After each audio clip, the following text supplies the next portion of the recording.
Make your future. 미래 채널 마이앤. 자, 오늘은 인공지능이 쓴 시집을 한번 읽어보고 어떤지를 리뷰해보고요. 또 앞으로 창작의 미래가 어떻게 될지를 상상해보는 시간 가져볼까 합니다. 자, 이 작업물은 두 집단에 의해서 발간이 된 거예요. 슬리스 코프라고 하는 미디어 아트 그룹이 카카오 브레인에서 만든 코 GPT라고 하는 초거대 AI 모델을 활용해서 만든 겁니다. 자, 그래서 시 짓는 인공지능 모델 시아라는 게 개발이 됐고요. 1만 3천여 편의 시를 읽으면서 학습을 해가지고 이제 시를 쓸 수가 있다는 거예요. 그래서 사람이 주제어와 명령어를 입력하면 시아가 입력된 정보의 맥락을 이해하고 곧바로 시를 지을 수가 있다고 합니다. 자, 과연 실력이 어떤지 제일 처음에 나오는 시를 보여드릴게요. 제목은 밤 중에 밤이라는 제목입니다. 감성 돋죠? 자, 근데 이거를 제가 읽기에는 뭔가 좀 아쉬워가지고 한번 이 프로그램을 써보려고 해요. KT에서 제공하고 있는 AI 보이스 스튜디오라는 프로그램을 활용했고요. 이게 특징이 뭐가 있냐면은 굉장히 다양한 캐릭터들이 있는데 그 중에서도 여기 보시게 되면 감정을 선택해가지고 그 감정대로 읽어준다라는 특징이 이 플랫폼의 강점입니다. 자, 그럼 한번 결과물을 들어보시죠. 나는 밤에 음악을 듣는다. 음들을 하나하나 빗소리처럼 청아한 소리로 듣는다. 밤은 나를 취하게 한다. 하나하나 소리를 따라 취하면 어느덧 나는 밤의 한가운데에 와 있다. 밤은 나의 날개이며 몸이다. 자, 어떠세요? 시하며 그리고 읽어주는 음성하며 그럴싸하지 않나요? 자, 그리고 이 책 제목과 동일한 시도 있는데 요거 괜찮더라고요. 시를 쓰는 이유라는 건데 또 일부분만 읽어 드릴게요. 인공지능이. 시를 쓰는 이유를 묻지 말아 주십시오. 그냥 쓰는 것입니다. 쓸 수밖에 없기에 씁니다. 무엇을 쓰는지는 중요하지 않습니다. 시를 쓴다는 것은 세상에서 가장 짧은 말을 하는 것입니다. 말을 줄이는 것입니다. 줄일 수 있는 말이 아직도 많이 있을 때, 그때 씁니다. 자, 이건 또 어떠셨나요? 저는 시 내용은 마음에 드는데 읽어주는 말투가 너무 무겁지 않나라는 생각이 들어요. 그래서 AI 보이스가 글의 의도 파악을 못하다 보니까 낭송에는 역시 사람보다는 못한 부분이 있는 것 같습니다. 자, 그리고 또 다른 인상 깊은 구절을 보시게 되면 고백이라는 시 중에 한 구절인데요. 나는 사랑이 되지 않기 위해 사람이 되지 않기로 했다. 야, 이거 표현 너무 참신하더라고요. 자, 그래서 이런 말은 알아뒀다가 나중에 어디 가서 내가 만든 말이다 라고 하면서 뻥치면서 하고 다녀도 될 것 같은 그런 생각이 들기도 했어요. 자, 그렇다면은 중요한 질문. 이런 AI가 과연 시인을 대체할 수 있을 것인가? 근데 앞서 보여드린 시들은 제가 읽으면서 오, 이거 괜찮네 라고 했던 시들이고요. 근데 대부분은 제가 읽으면서 이게 도대체 무슨 말이야 라고 이해가 안 되는 내용들이 거의 대부분이었어요. 자, 한번 보세요. 오래된 집이라는 제목의 시입니다. 나는 아버지가 심어둔 나무의 가지를 하나씩 흔들어 본다. 시간을 알기 위해서는 가지를 아주 많이 펴야 한다. 시 내용 중에 일부분인데 도대체 무슨 말인지 이해가 안 되더라고요. 근데 이런 것들이 시 전체적으로 굉장히 많습니다. 아니, 이런 시집을 돈 주고 사서 읽을 이유가 있을까요?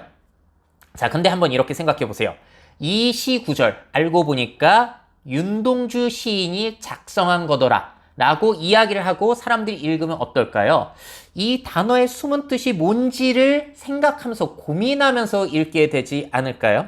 자, 그래서 시를 읽는다는 것은 개인의, 그 작가 개인의 사상, 경험, 역사적 배경, 시인의 환경, 이런 것들이 굉장히 시에 중요한 역할을 하지 않나라는 생각을 들게 하는 사건이었습니다.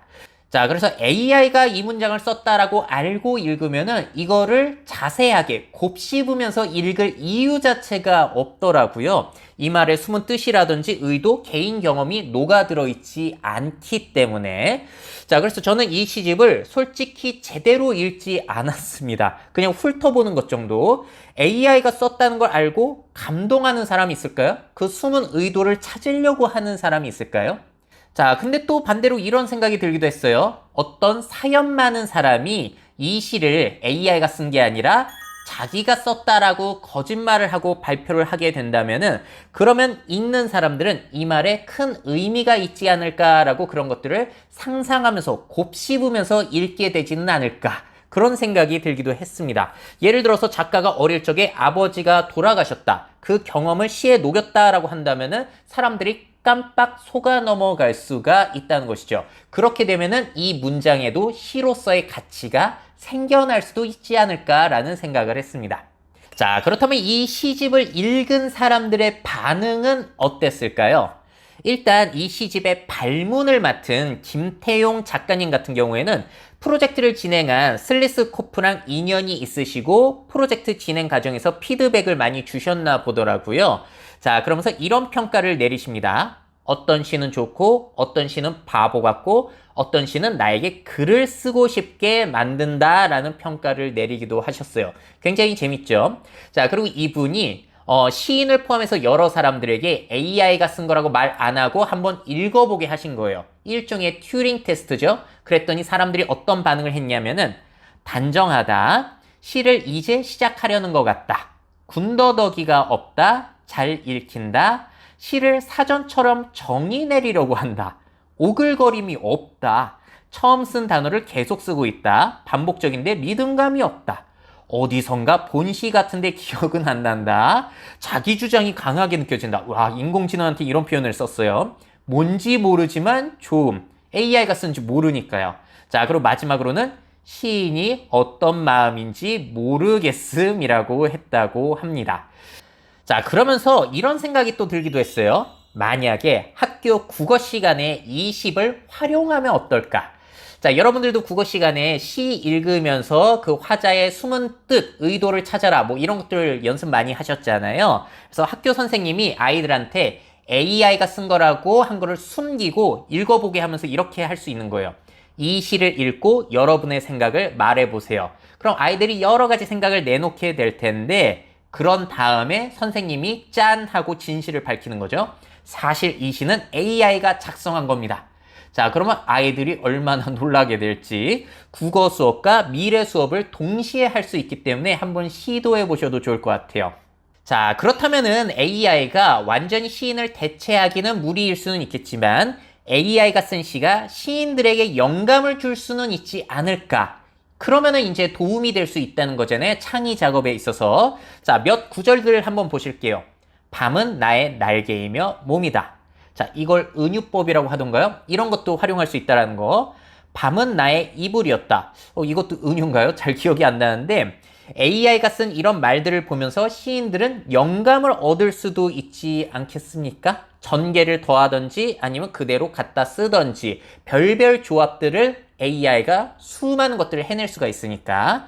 자, 그리고 구름은 흐느낀다. 의인화도 하고 있고요. 바람을 껴안는다. 밤으로 노래한다. 빛을 구부려 놓은 벽. 이거 굉장히 참신하지 않았나요? 그리고 이 표현 너무 좋았어요. 복도는 복도를 끌고 자꾸만 길어졌다. 야, 이거는 너무 멋진 표현이잖아요. 자, 그래서 이런 표현들 같은 경우에는 작가들이 그대로 쓰던지 여기에서 영감을 받아가지고 수정을 하던지 해가지고 충분히 활용할 수 있겠더라고요. 적어도 사람을 직접 따라하는 것은 아니라는 거죠. 사람을 따라한 AI에서 영감을 얻는 건데, 야, 도움은 충분히 줄 수 있겠다라는 생각이 많이 들었습니다. 자, 그렇다면은 미래의 창작 방식은 어떻게 변할까요? 저는 이 질문이 이 시집이 던져주는 가장 큰 화두인 것 같다라는 생각이 들었습니다. 자, 일단 아이디어, 영감 얻기를 위한 도구로서 AI가 활용이 될 수도 있겠죠.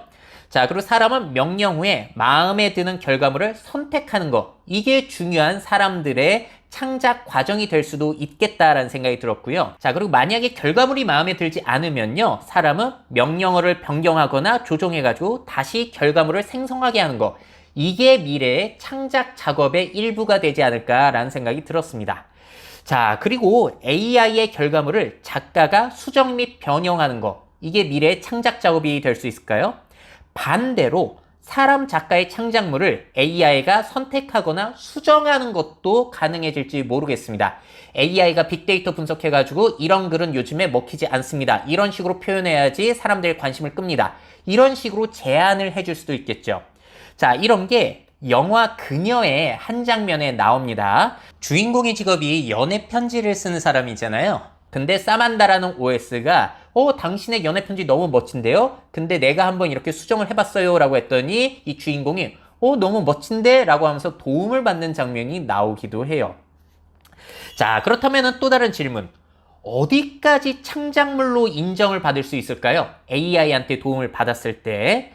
자, AI 창작물의 저작권 침해 문제 앞으로도 계속 나오게 될 텐데요. 저는 근데 여기에 대해서 이런 생각을 늘 가지고 있거든요. 사람이 창작을 하는 방식도 완전히 새로운 게 나한테서 갑자기 생겨나는 게 아니라 내가 살면서 듣게 된 수많은 말들과 음악, 그림 그런 것들이 머릿속에 저장이 되어 있다가 짬뽕이 되면서 꺼내져 가지고 창작이 되는 과정이기 때문에 그 과정이랑 인공지능이 학습해서 조합하는 과정이랑 얼마나 큰 차이가 있을까? 뭐 이런 생각을 많이 합니다. 자, 그리고 AI의 창작 명령을 내리는 것도 사람의 창작 역량이 되지는 않을까라는 생각이 들기도 했습니다. 그래서 미래의 창의성은 질문하는 능력, 적절한 명령을 내리는 능력이 미래의 창의성이 될지도 모르겠다라는 생각이 들기도 했고요. 자, 그리고 AI의 창작 결과물을 선택하는 행위만으로도 창작으로 인정을 받을 수 있을까? 이 부분이 궁금했고요. 또 AI가 나의 작업물을 수정, 자동 완성하게 된다면은 그것도 창작일까? 시작은 내가 했기 때문에 나의 창작물로 인정을 받을 수가 있을까요? 이 부분도 궁금하고요.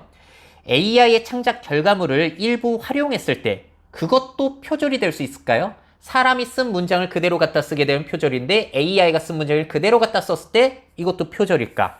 혹시 AI 프로그램 개발사의 지적 재산권이 되는 걸까요? 근데 그들도 다른 사람이 쓴 글을 학습해가지고 인공지능을 학습시킨 경우가 많기 때문에 너무나 애매하긴 하죠. 자, 그리고 AI가 작성한 부분이 몇 % 이하라면 순수 창작물로 인정받게 될까요? 자, 그래서 창작을 정의 내리는 것들이 점점 복잡해질 수 있겠구나라는 생각이 많이 들기는 했습니다. 그래도 창작에 있어서는 많은 도움을 받을 수 있겠다라는 것을 느끼게 된 시집이었던 것 같아요. 자, 그래서 오늘은 인공지능이 쓴 시집 시를 쓰는 이유를 함께 살펴봤는데요. 사실 시의 본질인 감상 측면에서 생각을 해보자면은 이 책은 아무 의미 없는 책일 수도 있어요. 하지만 창작의 미래를 상상하게 해주는 측면에서 생각해 보자면은 이 책은 굉장히 의미가 있는 책이 아닐까 싶습니다. 그래서 한번 궁금하신 분들은 사서 읽어보셔도 괜찮을 것 같고요. 자, 다음에는 또 AI가 어떤 창작에 도전을 해서 사람들을 놀래키게 될지도 기대해 보도록 하죠. 미래 사회 변화를 업데이트하고 싶으신 기업 및 기관, 그 밖에 미래 트렌드 교육이 필요하신 분들은 myf21 네이버닷컴 이메일로 연락주세요.